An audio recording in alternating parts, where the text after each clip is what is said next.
kita akan masuk di bagian pengertian karya tulis ilmiah. Jadi, karya tulis ilmiah adalah tulisan yang disusun berdasarkan cara berpikir yang sistematis dan logis, dengan mengutamakan aspek rasionalitas dalam pembahasannya. Objektivitas dan kelengkapan data merupakan hal yang sangat penting dalam penulisan karya tulis ilmiah. Dengan karya tulis ilmiah ini yaitu bersifat impersonal. Baik, kita akan masuk di bagian jenis-jenis karya tulis ilmiah. Yang pertama itu adalah artikel ilmiah. Artikel ilmiah adalah berisi artikel tentang suatu penelitian maupun penjelasan atas suatu ilmiah. Yang kedua adalah makalah. Makalah adalah karya tulis ilmiah yang menyajikan suatu masalah yang pembahasannya berdasarkan data di lapangan yang bersifat empiris dan objektif. Yang ketiga adalah kertas kerja. Kertas kerja adalah karya tulis ilmiah yang bersifat objektif dan empiris, sama halnya dengan makalah. Tetapi perbedaannya adalah kertas kerja merupakan menganalisis data lebih terperinci dan lebih mendalam. Yang keempat adalah skripsi. Skripsi adalah karya tulis ilmiah yang menjadi syarat kelulusan bagi mahasiswa tingkat sarjana atau S1. Skripsi berisi penelitian serta pembahasan suatu topik dalam bidang ilmu pengetahuan tertentu. Baik, yang kelima adalah tesis.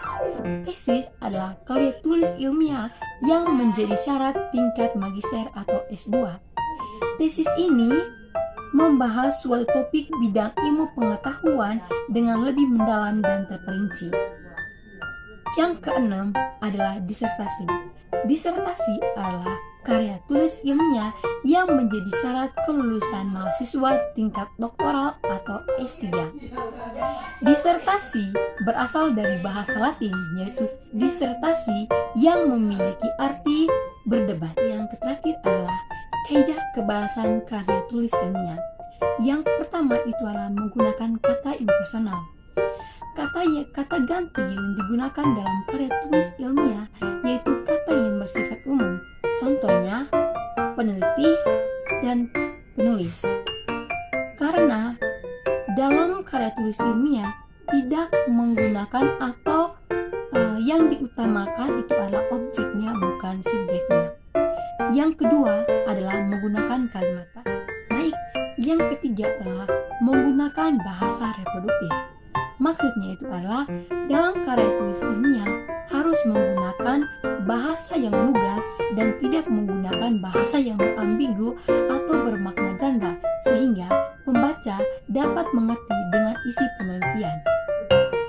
Yang keempat adalah menggunakan bahasa denotatif, yaitu kata yang memiliki arti yang sebenarnya. Yang kelima adalah menggunakan kata baku. Kata yang digunakan dalam karya tulis ilmiah itu adalah harus menggunakan kata baku. Kata ini memiliki sifat yang tidak rancu dengan tidak terpengaruh oleh bahasa lain dan menuliskan dengan kalimat yang